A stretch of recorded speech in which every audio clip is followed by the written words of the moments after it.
Fourth year medical school, done and dusted. Wanted to just, share my journey with you guys, those aspiring to come to med school in general, or maybe my friends and family watching this. Hi to you guys too. This video is going to include the things that I did during fourth year, the mistakes I made, the mistakes I didn't make, what I've learned, the bad habits that I still have, and what you should take home also. So it's gonna be an insightful video, so just stay tuned. So first I'd like to point out that fourth year was entirely different from the first 3 years of medical school.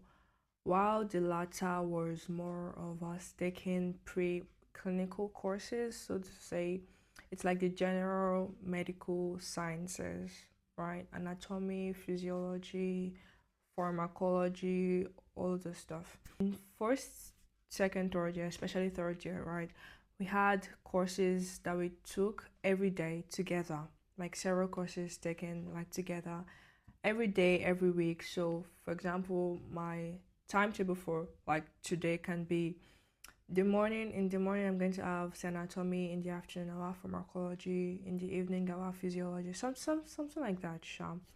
And yeah, so it was like a lot. Ododoa, please. It was a lot, right? So you had to study for multiple courses. And the way they do it in Russia, yeah, right? You have to prepare for each class because each class you're going to answer is like mini tests, right? It's gonna be recorded, so you have to always be prepared for each class. I got so overwhelmed, especially in third year. It got crazy, but got something through. I, passed at one sitting. Anyways, my point is fourth year, right? Fourth year was the start of the clinical, the clinical stuff, the more medical related stuff, right? The more I have arrived kind of stuff. That's something that was called a clinical rotation. So a rotation or kuratia in Russian is more of like taking just one course, right, for a period of time. So we're going to just focus on one course. And usually the way it's like done here, like usually these courses are taken at different locations. Unlike in the first 3 years where all of our classes were taken at the university, almost all of our classes at the university, right? Just one location. I mean, the university has different buildings, but it's still around one designated area. At clinicals, most times the courses are taken at different medical institutions. Being the only medical university in my city, so the university kind of has like different departments in almost all, if not all, like government-owned medical institutions. So, for example, I have obstetrics and gynecology, right? We had to go to the General Gynecology Institute at a different location, right, for a period of time. And then, say I have internal medicine, right, we had to also go to another regional hospital. I had surgery, I had to go to this place, and so on and so forth. You get the gist. So basically, from fourth year, like each course we had, so it ranged from just like few days to like 2 3 weeks just per course. So that gave us more time to focus on just one course, right? So you just have only one problem to deal with at a time, and I actually feel it's kind of like makes sense. I would say we probably did more courses in fourth year than in third year, but it didn't seem like a lot because we're only handling just one at a time. So I'd say like beginning of fourth year was like really chill compared to third year where it was just crazy. It was just exams from the very first day of third year. It was exams on your mind, right? Because they were going to be hard, but yeah. Fourth year, it's also you're going to write the exam either at the end of the semester or at the end of the session, but it was still kind of like flexible, I would say.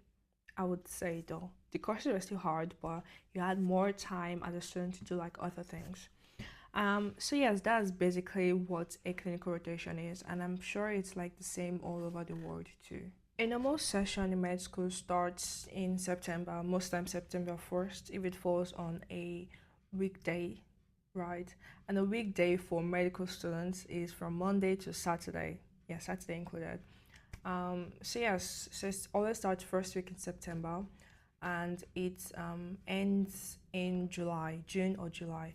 So a session has 2 semesters, right? First semester is from September to January, and second semester is from February to June or July, depending on when your exams start or end. We usually have like 2 to 3 weeks break in January, depending on when your exams also finish, right?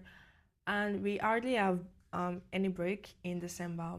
Reason being that Russia follows the Julian calendar, and their Christmas break, Christmas holiday is usually in January. That's why we have up to 2 or 3 weeks break. So for December 25, nothing for us, nothing for you. But you get used to it. It's more like most times we actually still go to class during that day, right? Or it's just a normal thing. They don't celebrate it here. They don't even like recognize it, except just few places, right? Like church I attend. So yeah, so the first semester is literally fall because it starts in September, and September is like fall-ish, end of fall, and start of winter is gonna be around October, November. And second semester is usually spring, right? Spring is from February, March, actually March, but yeah, just like that, you get the gist. And it goes down to June or July. In my case, I finished like mid-June. Last year, I think I finished probably the last days in June, I think, or July. So moving on to the things that I did while studying in fourth year. This list is quite long. So normally in Russia, after your third year, right? After the end of your third year, you have the opportunity to sit for nursing exams, right? So basically, they feel like you're on the level of a person that finishes college, like to study nursing, like in general. So they feel like you can actually take it if you want to, right? If you're ready for it. So they give us the opportunity to write the exams. It's totally optional. It's up to you. You don't have to do it. Not everyone does it, but I really wanted to do that. I wanted to do that first for the experience, and I also wanted to do that because I just wanted to, do that. I mean, it's free, it doesn't cost anything. I just have to prepare just for a few weeks, and that was it. And it took 2 steps. The first assessment was like just general test questions, and the second one was like practical manipulations. But I would say it was easy, kind of, right? And I really like the fact that I didn't like get any racial discrimination, right? Because it was the same process for me as well as the normal Russian indigent. So I just did it with ease, right? Um, I know not so many foreigners or not so many Africans in general like to go for it or whatever. But I'm just saying, if you're in Russia and if you'd want to, I think the opportunity is always there. Just ask, your dean, or ask, your Russian colleagues or whatever. As from third year upwards, you can actually do that. From fourth year, actually, end of third year. So yeah, so I did that. I did that actually in October. First stage was in October, then second stage was in February, either February or January, right? And I got my certificates end of February, I think. Yeah.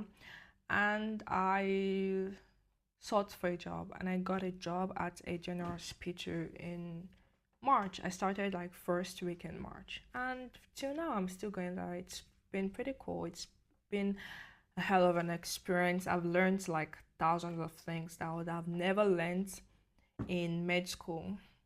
So yes, I really like the experience. I like the opportunity that I have, and me being able to use that also as a side also. So it's for me. I still, I'm still doing it, and I'll probably still do it, like probably to the end of its final year, right? Because it's kind of comfortable for me, and I enjoy it. Not, I don't enjoy all the things that comprises, being a nurse, but in general, the experience is great, right? And I know that just skills that I'm attaining right now, it's gonna be very, very useful for me in the future. So yeah, this is one of the stable things I have been doing. The other thing that I did, which I'm so proud of myself for, was to participate in two pageantries this year. So the first one was in April-ish. It started in February, but that was hosted in my school, and it was like Miss Rose Gemeo. My school is Rost Gemeo. So Rost is from Rostov, right? The Rost. And Gemeo, Ge is like Государство in Russian. It's state. So Rostov State. Me is M, medical. O is university, invested. So you get it, Rose Gamel. So it was Miss Rose Gamel 2024. So my first time ever in that industry. Like, and why did I even do that? I wanted, I've always known that I wanted to do something different. I wanted to do something that was going to make me uncomfortable, that was going to make me cringe in a way, because that wasn't me. Like I did not used to see me as that anyways. But recently I started getting interested in, fantasizing or representing someone, something, say Nigeria one day in a national platform, on a national platform, or just anything basically. So yeah, I did that, and I'm so proud. I'm so grateful that I actually even did that. I wasn't particularly scared, but the only thing that made me worry was the first stage where we had to solicit for votes, and that wasn't me at all. Like, I do not like doing anything that has to, you know, deal with like public votes or public begging or stuff like that. And if I felt so uncomfortable at that period, but I know it was a teaching moment, right? I just felt like I was, stressing people. I was making them uncomfortable, and it didn't help matters that the whole process was very, very complicated, and it was very tedious, especially for those that don't live in Russia, those that don't understand Russian at all. So like the whole process was in Russia. The security was so tightened because they didn't want people to, buy votes or stuff like that. And I don't know, but somehow, like it's a whole miracle. I've just realized that I never talked about this, but the first time, right, the first thing that happened was I didn't get to the top 20, right? So the top 20 out of 40 something ish people candidate. I was number 24, right? But the gap was so tiny. It was like 2 votes or 0.01 votes, like gap in between the first, like from the 19th, I think, to the 25th or 24th. I don't know. But like, I was so distraught because I told everyone that I knew. My family actually even they took the matter on their head. Like they asked even their friends, their colleagues at work. It was just surreal. Like I felt like people had done so much, they had put in so much effort, and I was going to like just disappoint them. Although it wasn't in my hands, right? But there was nothing I could do. I already gave up the night before it was going to end that night, and I already just gave up like hours before. I was like, you know what, maybe it's not for me. I'm just going to forget about it. I felt very emotional. And then, because I do not like stress, I do not like embarrassment, I decided to leave all the groups myself before they kicked us out, like those that didn't get to the top 20, right? And I just slept. And then the next day, one of the organizers texted me, and they're like, they've been trying to reach me. That the organizers, right, they had a meeting and they decided to shift the quota from 20 to 24. And guess who was number 24? I know that was not a coincidence. I know that was a miracle because I wasn't expecting that. I already like moved on. And it was, wow, I was so excited, to like they sent me the link back to join. I joined like before. I joined so quickly. And yeah, then it went to the next stage of the live casting, the live elimination. I was one of the judges later told me that I was like I had the top score for that live like selection. And then it went to the final. Between the live section and the final, it was like a month gap, right? We went to the final, and I took second place, like first runner up, and I feel like it's a big deal for me because that's the first time ever that a foreigner, not even just a black person, but a foreigner, an international student from the international affairs like department, actually participated, not even to talk of like getting to the top three. And I feel like that was a very big deal. And I'm really grateful for the opportunity to set like a trail, right, for other people to even want to consider doing that. Till now, my picture is still like on the poster, like in school. It's gonna be there till next year. So yeah, it's kind of like a big deal for me. Yeah, so that was like one of the things. And then the second one wasn't as big as that, but it was a pageant anyways, and I earned the title Miss Supermodel. I feel like moving on, I would still love to participate in more like pageantries because I feel like it's fun for me. For me, it's just like another, modeling gig, right? It's just like another shoot or whatever. It doesn't. I don't feel like really scared or anything. I am confident, and yeah, it might be stressful, but it's a cool thing to do.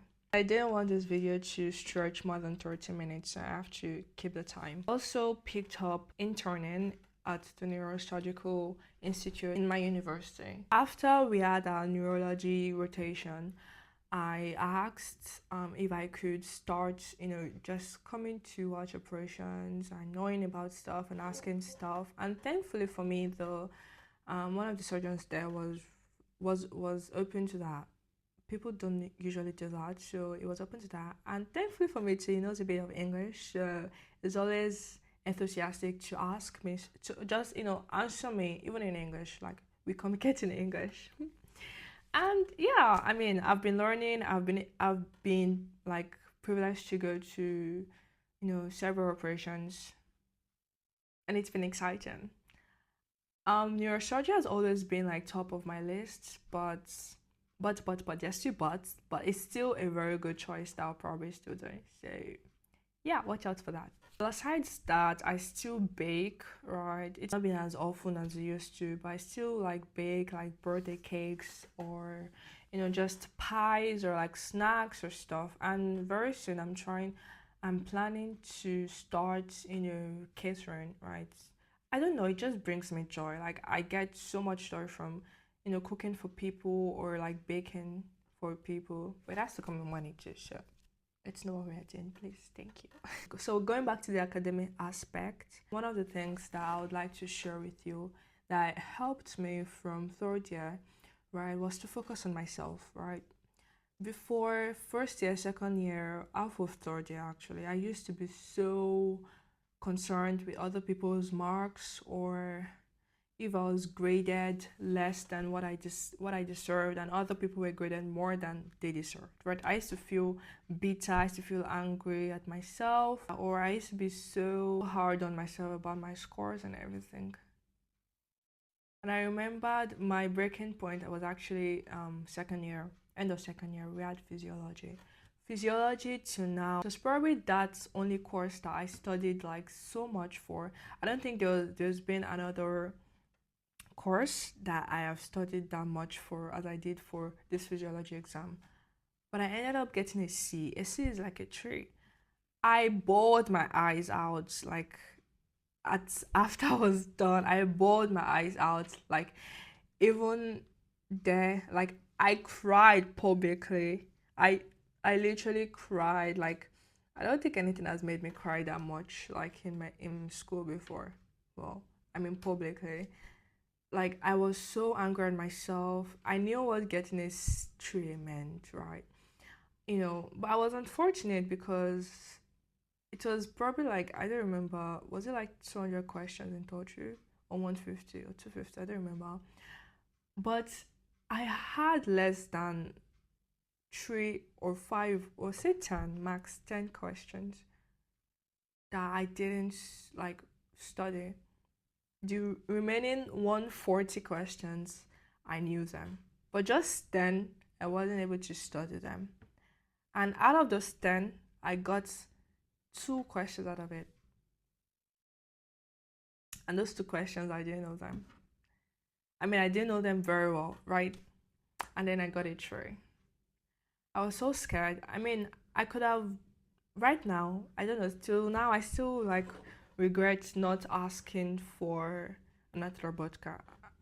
Sorry, it Puristacha. Puristacha is like a retake, right? A receipt. So they allow for that, right? If you fail or if you're not totally prepared, you can decide not to even come for the exam, or you can decide to tell them not to write anything in your like your actual book, and you'd come for a pre-researcher. They usually tell the date. It's usually going to be the next session, so you have two chances to take a pre-researcher, and if you don't get that after two chances, you have I don't remember the name, but anyways, you have one more chance, and if that doesn't work too, you get expelled. But I was so scared to like take a pre-researcher because I had never thought of that, never taken that, and I was not ready to spend my whole summer thinking of an exam that I should have done, right? So I settled for a tray. Until now, I still like regret why I settled for a tray. But that was like one of the regrets that I made. I don't know if the regret was more of me focusing so much on my marks or the fact that didn't want to take a pre-researcher, and I think that was probably why. If I was given another chance, say I still didn't know these questions, probably not. I would have gone for a retake. So whoever is watching this, and if you're in Russia, if you had the chance to write it again, doesn't matter. Just take your two, take your L, like that, and come for it again. Because with a three, you can't go for it again. Although my case might be special, but if you have the chance, just don't settle for a three. Also, it also depends on you. All these marks don't matter in heaven, so you can do you. But me, I'm just doing me. But yeah,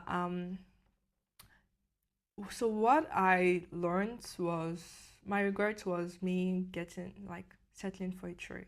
Or my regret rather was for me making it to get to me so much, right? And I felt bad because like my other colleagues got a four or fives or whatever, and then I got a three. Like, why did I get a three? So yeah, I don't think anything can move me that much as it did in med school again. And I decided to, I just don't put this thing too much to my heart. Like, don't put it so close to heart. Just take it as it goes. It's literally life. It's not a big deal. Scores don't determine who you are. Since I discovered that people can, you know, buy scores or bribe stuff or whatever, it happens everywhere. I have not been taking it so seriously. I just focus on myself. I know what I can do, right? I know my strengths, I know my weaknesses, I know where I have to work on. So I just have to do that as it goes. So yeah. And I think one bad habit that I still have and I still do is for me to wait till it's close to exam period if I like start studying, like studying. I mean, there's a general light studying just before class in case they ask you questions, stuff, so you don't appear dumb, or you just study for just one day out of your old rotations and answer, so the lecturer doesn't bother asking you anymore. But like actually studying for the exams, I'm not the kind of person that studies every day, like from the beginning of the session to the end. Nah, you're not gonna meet me that way. I would say I'm a lazy student, but it works for me, right? The adrenaline that I feel, the anxiety for me getting scared, me getting worried, will I finish this? It works for me. It pumps me up. So I'm someone that procrastinates a lot, like in many things, but I still find a way to deal with it. Well, so be it. I'm not advising you to do like to pick up the bad habits, but if there's something I still struggle with, just find a way around it. Alright, find a way around it. We're humans anyways. So yeah, fourth year was pretty chill compared to third year. You'll be fine, honestly. I think from fourth year you start to know what exactly you want to do, like where exactly you want to go. I mean, in terms of like your specialty. Many of my colleagues still don't know. I'm still not like totally sure, 100% sure, right? But it's nice for you to like at least have some options and also have a list of the ones that you know that it's 100% you won't even be going there at all. So Yes, so if you're still struggling in med school, you'll be fine. Okay, I'm still not done. I still have my fifth year and my final year. I hope I just hope that it's gonna be fine. I think what also works like is to start seeing these courses or these tasks or whatever you need to do as a student as more, not just as like as a burden, as a load, just see it as a challenge, right? Just see it as an opportunity for you to learn more things. Make it exciting. Whatever works for you. If what works for you is to be writing notes to, have like a conspect version, like writing notes, writing it down, that all works for me. Fine. If what works for you is just be reading it straight from a textbook or whatever, fine. Just find what works for you. Have a system that works. That is literally like that is literally it. Literally. What you need to take from this video, focus on yourself. Other people's marks or grades or whatever they do, however they do, it don't matter. You focus on yourself. It's a lot of work anyways to just focus on yourself. Focus on yourself. Do other things to pick up other hobbies, maybe side gigs if you can do it, but don't overstress yourself. Don't be like me. Do things that releases stress from you, makes you feel human again. Right? Just strive to be the better version of you than you were before, not in a competition with another person, but in a competition with yourself, right? In a very healthy competition with yourself.